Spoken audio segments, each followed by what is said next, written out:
I'm Margaret in Windsor, and I'm going to make this tape short. I was kidnapped in '41 and brought to Moulton, Alabama, and given the name of the twin, Peggy Ann Dempsey. I married Childers. Both twins had been killed by their mother, Lina Dempsey. They'd been born out of wedlock, and it was the pigsty where I grew up, and so you can imagine the family.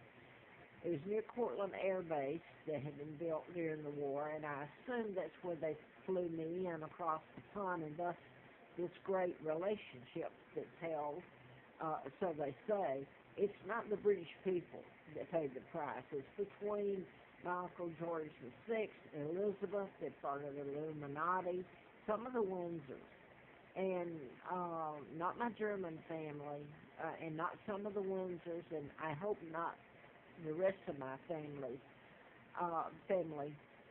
But anyway, they're part of the New World Order, Elizabeth, and the Illuminati that's in control now, the very people that kidnapped me, the Kennedys, etc.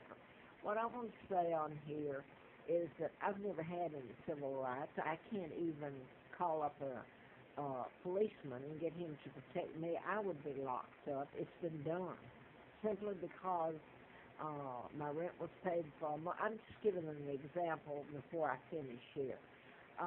This was back, my jobs had been gotten to, I'd been in a political campaign, written a book on mind control back 76 to 80 when they put antifreeze in me and I should have died. Was illegally taken across the state line where I passed a background check. How cute.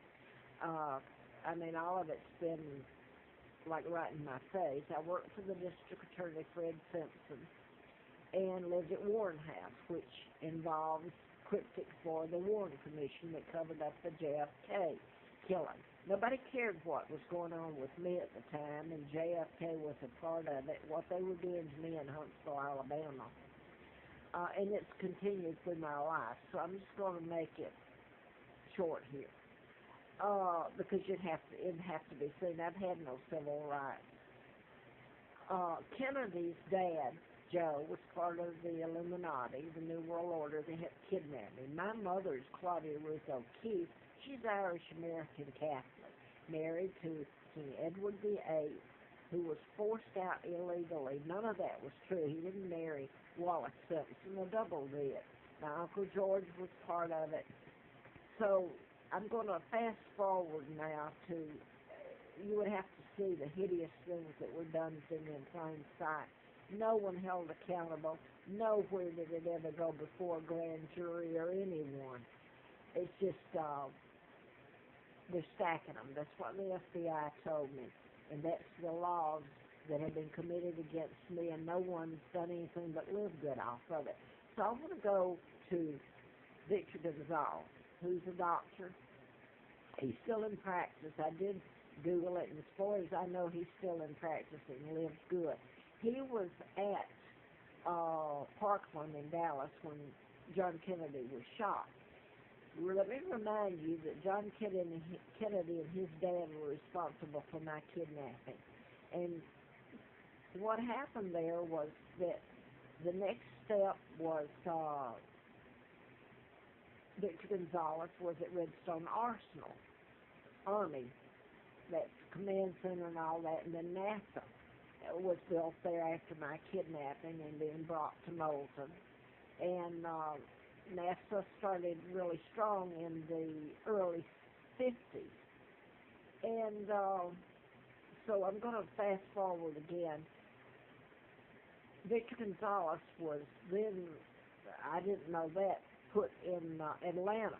My husband took me there, is who took me there. I later found out after 1980 when antifreeze was put in me, it should have killed me, that he was part of the CIA. So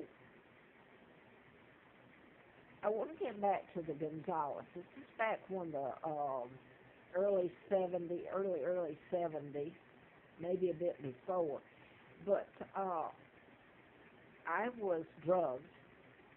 And you can't tell it. It's on a daily basis. I don't know how I lived, and my children never knew the truth. They suffered along with me. They're heirs after me. And this is why this has been done to us, because I'm British. Who committed the crimes? It's a joke that you can install your own monarch, America, and it's a way of gloating, unless it's told to the world, and maybe they don't think it's so funny. Anyway, I'm just going to put a couple of things here. I was drugged and taken across to College Park, across Atlanta. It's where the trolley tracks were. So most people, if they're not still there, they would remember. And they were still there in 1982. I do know that. But I was drugged and taken, and I could hear everything that was going on. And it was a small clinic, and I remember going through the front, and there were a few people as I was being drugged by Gonzalez that were in the small waiting room. And I thought if I could only cry out. But then later, years later, when I could remember it, I thought, well, it wouldn't have done any good, because here this is a doctor, and hey, I didn't even know about being Victoria II until '83, about my kidnapping. They wouldn't have helped me. I was taken on back. It was a small hallway, and I was put on the right on a table. I can, right the moment I can, tell you every bit of it. There was a phone call made, and there were doctors and nurses across the hall, a door down. That would have been my left going down. And they knew what was going on with me. If a phone call didn't come through saying that the Brits had coughed up whatever illegal treaty or money or whatever to save me, they were going to lobotomize me. And I was lying there on that table with the doctor behind me, and Gonzalez right over here standing over me, smiling. And I couldn't move. I just knew what was going on. Evidently, the phone call came through, and Gonzalez said, you can go now. So I was helped up, and I don't remember anything after then. But when I had the antifreeze put in me, now I'd done a book on mind control, and Larry McDonald, the congressman, doctor whose plane was shot down, the Korean jet shot it down. Well, he was on the Korean airliner, excuse me, and the Russians shot it down because it veered into their airspace. And I was flown out. That was August the 31st of '83, and I'm flown out to Flint because the person who shot him in Lawrenceville, Georgia, while I'm doing the book in Marietta on mind control, was programmed to shoot Mr. Flint and kill his attorney. So I'm just giving you some of, and it's leaving out. They talk about a war on terror. The war has been done against me and against the British and Germans. So you got the antifreeze, you got the lobotomy. After the antifreeze, they were going to do it. And Kissinger was on, Henry Kissenger, the Jew. What was his next to, in the Nixon administration, there was Haig. And I remember that after the Watergate tapes and all that, it was said who was in control now or something, Haig or Kissinger. I don't know, but Kissinger was the one that was on the Watergate tapes, the one that was giving the orders if the Brits didn't cut off their palms, that would be lobotomized. So then I'm going to fast forward the antifreeze April Fool's Day of '80, so the book never got published. Taken across the state line, that should have killed me. If anyone can describe any day of that, it was a living hell, and it never stopped. And I found out that Martin Luther King, that was mind control used in that assassination, and with the JFK. These are people that partnered, became an alliance, because Martin Luther King's group, the NAACP later, no one's helped me. They've shut the whole thing up. The whole deal was that they installed illegal monarch, took my dad down, kidnapped me. History totally changed because they wanted to take over everything British. That included Africa because the colonies still existed, Kenya, Rhodesia, etc.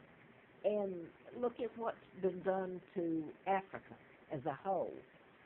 And somebody, look at me. They say it's a joke what's been done to me. It's an odd thing to sit where I'm sitting and know what's been done to me and watch what